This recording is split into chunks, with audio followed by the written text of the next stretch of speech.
আইনশৃঙ্খলা পরিস্থিতি অবনতি ও মব সৃষ্টি করে বিএনপির বিরুদ্ধে ষড়যন্ত্রের প্রতিবাদে রাজধানীতে বিক্ষোভ মিছিল করেছে দলটি। বিকেলে নয়াপল্টন থেকে শুরু হওয়া বিক্ষোভ মিছিল শেষ হয় শাহবাগে। আর এই কর্মসূচিতে অংশ নিয়ে বিএনপি মহাসচিব মির্জা ফখরুল ইসলাম আলমগীর বলেছেন যে মিটফোর্ড হত্যাকাণ্ড পরিকল্পিত, নির্বাচন বিলম্ব করতে ষড়যন্ত্রের অভিযোগ এই সময় তিনি করেছেন।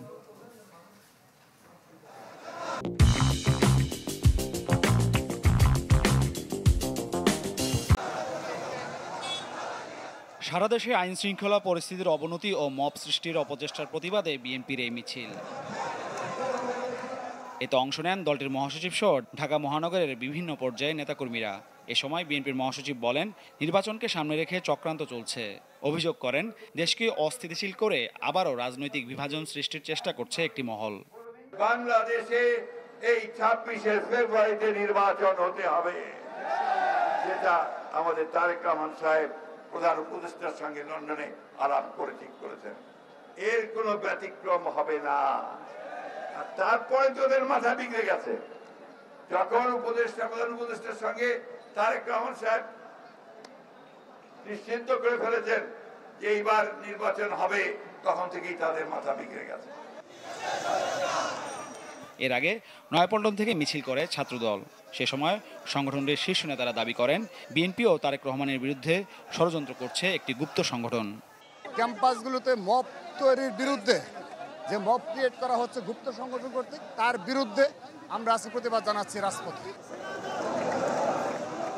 মিছিলটি নয়াপল্টন থেকে শুরু করে শাহবাগে গিয়ে শেষ হয়।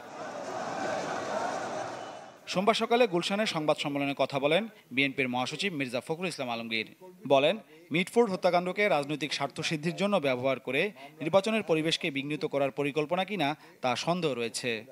পরিপূর্ণভাবে এটা একটা ষড়যন্ত্রমূলক চক্রান্তমূলক ঘটনা। আমাদের দল এবং আমাদের চেয়ারপারসনকে, দলীয় চেয়ারম্যানকে আপনার চিহ্নিত করার ব্যাপারে দেশে গণতন্ত্র পুনঃপ্রতিষ্ঠার প্রত্যয়ে ঐক্যবদ্ধ জাতিকে বিভক্ত করার ষড়যন্ত্রকারীদের মুখোশ আজ উন্মোচিত। এই অপরাজনীতি প্রতিহত করার ক্ষেত্রে সরকারের উদাসীনতার প্রতি আমরা তীব্র ক্ষোভ প্রকাশ করছি।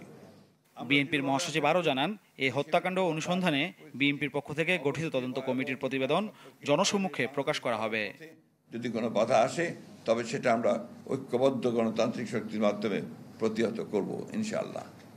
মাহফুজ কামাল, চ্যানেল 24, ঢাকা।